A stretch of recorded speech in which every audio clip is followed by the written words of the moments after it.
E aí, olá pessoas, tudo bem com vocês? Espero que sim. Henrique Lima, para trazer aqui mais um assunto, uma reflexão para vocês. Mas o assunto de hoje é para nós abrirmos um debate, uma reflexão sobre a violência escolar, tomando como início a violência que aconteceu na escola estadual lá em São Paulo, onde um adolescente de 13 anos matou uma professora, feriu outra e feriu mais dois colegas. Né? O que está acontecendo em relação a isso? A questão aqui é causar uma reflexão, tá bom? Abrir um debate sobre o que acontece e também tirar a gente do senso comum, porque é muito fácil encontrar soluções fáceis, rápidas e eficientes, quando na verdade são soluções, em sua grande maioria das vezes, mentirosas. Antes de começarmos o vídeo em si, eu vou pedir para você que se inscreva no canal se gostar do conteúdo, deixa o like porque ajuda bastante aqui, principalmente porque eu não consigo fazer conteúdos periodicamente, embora eu tente, tá? Mas é porque quando a gente não sobrevive disso aqui é mais complicado. Então eu peguei aqui algumas reportagens para a gente dar um início na leitura e aí a partir daí a gente vai conversar um pouco sobre isso. E por que eu resolvi falar sobre isso? Porque a gente viu nos comentários, inclusive entre os próprios professores e também pelos próprios alunos, soluções fáceis que não vão realmente avançar na problemática, tá? Vamos lá para o link. Eu vou deixar todos os links na descrição, no primeiro comentário fixado. Caso eu esqueça, pede lá que eu coloco, tá? Mas vamos lá. Os 3 links são do G1. O primeiro eu tô aqui. Por que o número de ataques em escolas está crescendo no Brasil? O G1 explica. Na verdade, não é exatamente o G1 que explica, tá? Olha só, nós tivemos 23 casos nos últimos 20 anos. Dá mais ou menos um pouquinho mais de um por ano, certo? Só que isso seria uma conta muito simplista. E o que acontece não é isso. Só no segundo semestre de 2022 foram 7. 7. Esse ano já foram 2. Tá? Ou seja, há uma crescente por trás disso. E o que causa essa crescente de violência nas escolas, tá? E aí a gente tem um debate aqui que é muito interessante, porque é uma coisa que a gente via somente ali nos Estados Unidos, né? Esse tipo de ataque, por vários motivos que eu acredito que vocês consigam refletir um pouco, né? Que é principalmente questões de cunho racial, bullying, nesse sentido, tá bom? E aí vamos lá. Por muitos anos, os ataques violentos em escolas foram vistos como uma preocupação nos Estados Unidos. Mas agora, eles estão crescendo também no Brasil.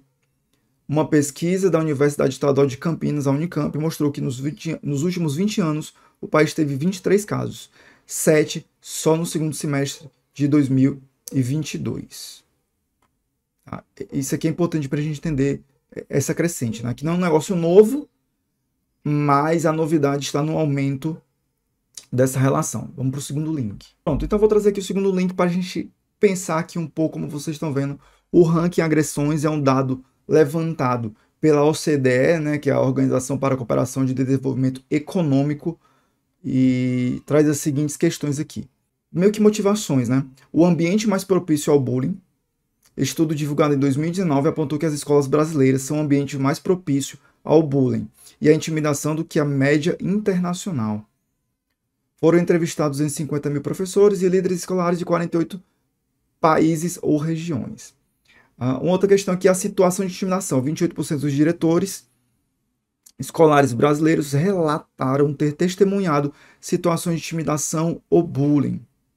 O abuso verbal. Semanalmente, 10% das escolas brasileiras pesquisadas registram episódios de intimidação ou abuso verbal contra educadores. Uma agressividade normalizada, isso tem sido crescente nos últimos anos, principalmente com o governo Bolsonaro. A gente vai já fazer um comentário sobre isso. A OCDE não analisou os motivos por trás desses índices. Isso aqui é um problema, porque a gente precisa saber os motivos, não só os números limpos e secos, tá?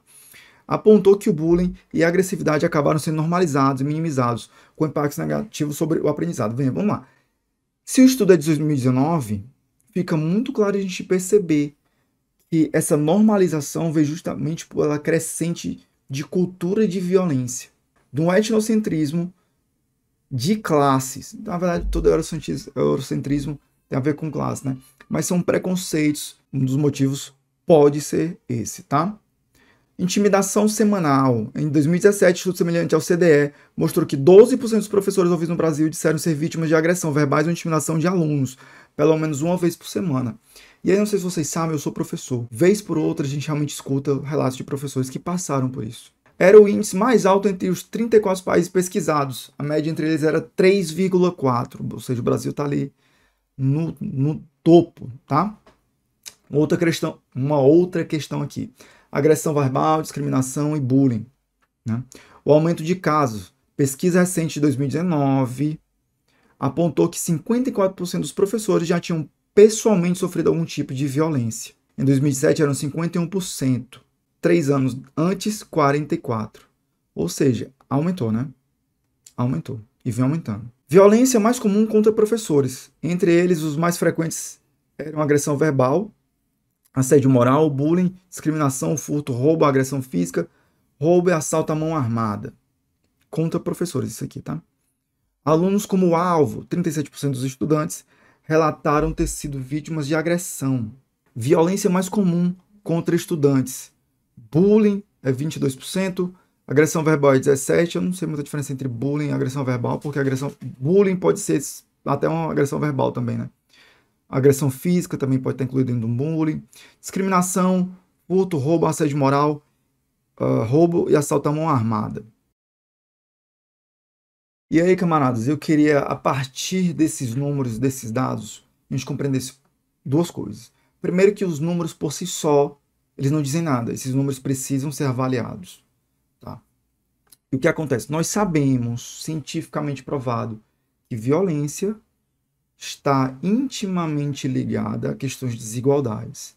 Sejam desigualdades locais, sejam desigualdades globalizantes. E aí, para lembrar vocês, contextualizando sobre o que aconteceu em São Paulo, um relato de uma pessoa que estava lá presente, foi que tudo começou por causa de uma briga racista. E aí a gente precisa entender que provavelmente você já ouviu alguém dizendo que mas no meu tempo eu sofria bullying e tal, me chamavam disso e aquilo outro.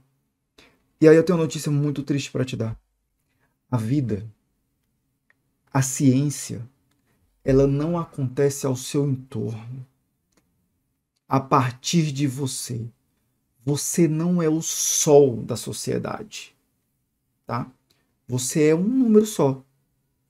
Uma parte dos dados gerais. Você faz parte de uma porcentagem científica, mas tudo aquilo você não pode tirar a outra pessoa, colocar toda a carga de outra pessoa comparada com a sua. Porque você não conhece a vida daquela pessoa, você não sabe onde é que ela viveu, você não sabe o entorno dela, você não sabe como é que é a família dela. O tanto de violência que está ali ao lugar dela. Inclusive porque nós temos também tido um aumento de ansiedade, de depressão na sociedade. Nós viemos de um governo aí de extermínio da população negra, da população indígena, de acabar com a classe trabalhadora, os direitos. Então são N questões que precisam ser analisadas sobre isso. Por quê? Eu vi muitos professores, alunos e os comentários colocando a culpa unicamente naquele adolescente. Como se ele fosse acordar um dia e disse, que vontade de cometer ali um atentado numa escola, de matar uma professora. Não funciona assim, né, gente? As pessoas não nascem boas e não nascem ruins. Elas estão imersas em sociedades, ideologias e culturas que podem e vão influenciar a vida daquela pessoa. E aí, dependendo, obviamente, das questões psicológicas individuais, associadas a questões sociais, podem gerar o que aconteceu ali. Como acontece nos Estados Unidos, que lá é mais agravado, porque em muitos estados a questão de armamento é liberada, né? Então o cara vai lá, pega a arma do pai e faz o que faz. E aí a solução que deram era colocar polícia nas escolas, eram prender o aluno, ou algumas pessoas disseram até em pena de morte para o adolescente de 13 anos lá. Eu não vou entrar aqui no mérito de qual deveria ser a punição, porque eu não sou jurista, não sou juiz, não sou advogado. Tá? Mas isso não resolve. Se resolvesse, nos Estados Unidos a gente não tinha mais ataque em escolas. Porque os adolescentes lá são presos. Pegam perpétuo. E mesmo assim acontece. Resolveu? Não. Não resolveu. É o famoso enxugar gelo. E aí você pode pensar que a solução está em colocar polícia dentro das escolas. E eu vou mostrar para vocês aqui que não é tão fácil assim. Tá? Depois do ataque, o governador Tarcísio de Freitas, do Republicanos, falou o seguinte: já estamos estudando formas de viabilizar a contratação de policiais da reserva para que eles fiquem de forma permanente nas escolas e ajudem a tornar o ambiente mais seguro. Só que o que acontece? Olha só. Nos Estados Unidos, uma agência de pesquisa governamental analisou dezenas de revisões de pesquisas publicadas entre 2000 e 2020 sobre o policiamento escolar e concluiu que a presença de policiais não aumentou a segurança nas escolas e não preveniu ataques violentos. O relatório destaca a revisão mais completa já realizada, que analisou os estudos comparativos de escolas com e sem policiamento. O resultado apontou que escolas sem policiamento tiveram aproximadamente 3% menos crimes e problemas disciplinares do que as escolas com policiais. E aí, camaradas? É a solução? E outra, uma coisa que tem que ser analisada nesses números. Onde estão localizadas as escolas que têm menos problemas disciplinares? De onde saem esses alunos? De que classe social, no sentido burguês da palavra, saem esses alunos? Né? Isso tem que ser analisado, isso tem que ser visto. Senão a gente joga os dados aí e parece que é mágica. Ou que colocar a polícia seja um problema. Apesar de que no resto da reportagem fala que teve um aumento na questão punitiva com poder excessivo, onde tinham escolas com policiais, tá? O problema é complexo. Então a solução também é complexa. Não basta colocar policiais na escola. A gente tem que prevenir que isso aconteça. Primeiro a gente tem que mudar a nossa cultura de violência no Brasil, que veio crescendo nos últimos tempos, principalmente com questões étnico-raciais. Todo tipo de preconceito vem aumentando. Violência contra a mulher aumentou, violência contra o LGBTQIA+, aumentou, violência contra pessoas negras aumentou. Então a gente precisa ter um pouco mais aí de entendimento que é uma cultura da violência. Tá? Nós somos formados culturalmente. Né? Faz parte do indivíduo e da sociedade.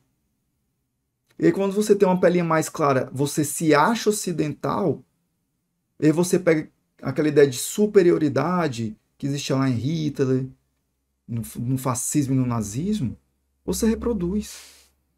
Só que dificilmente eu acredito que o cara, porque tem a pele branca no Brasil, ele é ocidental. Até porque o Brasil não é considerado ocidental para o centro do capitalismo, né? Nós somos latinos, não somos ocidentais. Né? Já essa hierarquização aí que as pessoas não percebem ou não sabem. Tá? Então, o que a gente precisa fazer? Precisa, primeiro, trabalhar essas questões socialmente falando, com intervenção do Estado, na escola e na família. E na família eu acho que seja o último ponto, porque muitas vezes as famílias são carregadas de preconceitos. E a escola precisa ser um debate, precisa ser um lugar assim de debate cultural e político. Outra, existem algumas políticas aqui, pelo menos em Fortaleza, mas eu acho que deve ser no âmbito do Brasil inteiro, que buscam reduzir ou fazer intermediações de violência na escola, tá? Onde temos intermediadores ali que vão tentar resolver os acontecidos. Um outro ponto, estruturar as escolas. Estruturar. Né? Precisa ter um ambiente ali um pouco mais de segurança, compreendo que talvez ali um guarda municipal seja importante, né? Porque a gente tem que trabalhar com o que existe, com a perspectiva de futuro. Não é função do professor ficar, como é que eu posso dizer, sempre intermediando essas violências, casos de racismo, até porque a maioria não tem preparação para isso. O que nós precisávamos ser nas escolas eram assistentes sociais, psicólogos, para que a partir do momento que um professor, qualquer agente escolar, detectasse qualquer tipo de violência, seja ela qual for, essa pessoa fosse encaminhada para esses núcleos de combate à violência escolar. Vale lembrar aqui uma frase do Criolo, de uma música dele, que ele fala que onde o Estado não chega, o crime traça o norte. Então é preciso sabermos onde estão essas escolas inseridas, qual é o ambiente que se tem ali, naquela periferia, e o Estado tem que chegar lá, levando educação, levando cultura, levando lazer, levando oportunidade. Então vocês vejam que as questões são muito mais complexas do que isso. Do que jogar a culpa em alguém, tomar ele como exemplo e achar que as coisas vão mudar, porque não vão. Não vão. Fora a questão do Estado atuante, né, no entorno escolar, dentro da escola também precisa haver um debate sobre culturas, sobre diversidades, né, que o Estado burguês por vezes tenta tirar, com a pseudo-ideia de neutralidade, que não existe. Então é preciso sim debatermos, inserirmos e abrir reflexões sobre a diversidade cultural, a diversidade de pessoas, a diversidade de ideias, as diversidades de orientação sexual, de gênero, de classe. Né? O Estado precisa estar no entorno e estar dentro da escola. Agora, é muito difícil quando você tem um Estado burguês, um governo que se diz progressista, desenvolvimentista, que se alia a interesses educacionais como a Fundação Lehman. Aí é putaria. Aí fica foda. Porque em vez de você investir na educação pública gratuita de qualidade, você investe só, muitas vezes, na superior, enchendo de faculdade que, né? Daquele jeito. E colocando dinheiro na iniciativa privada. Aí, meu amigo, é foda. Aí é foda pensar desse jeito. Tá? Então é preciso fazer essas intervenções, mesmo aos moldes burgueses nas escolas, no entorno, mas sempre também trabalhar na perspectiva de mudança futura.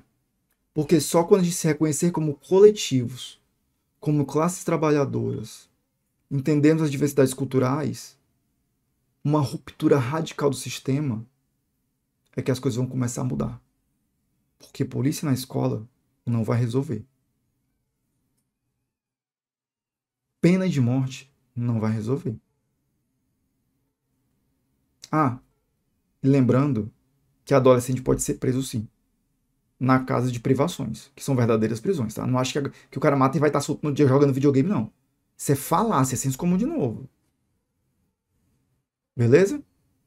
Então é isso. Se você concorda, se você tem mais opiniões, mais soluções, deixe aqui nos comentários pra gente abrir uma reflexão e um debate. Se você não concorda, deixa nos comentários que também, quando eu ver e tiver um tempinho aí, eu vou responder com maior satisfação, tá? Mas estejam sempre com mente aberta para pensar diferente. Pensar em soluções realmente concretas. Soluções que sejam essas imediatas, porque tem gente morrendo hoje, mas também pensando no futuro. Não só em políticas emergenciais e eleitoreiras. Tá bom? Um beijo. Ah, se inscreve, compartilha, deixa o like. Fui. Cheiro.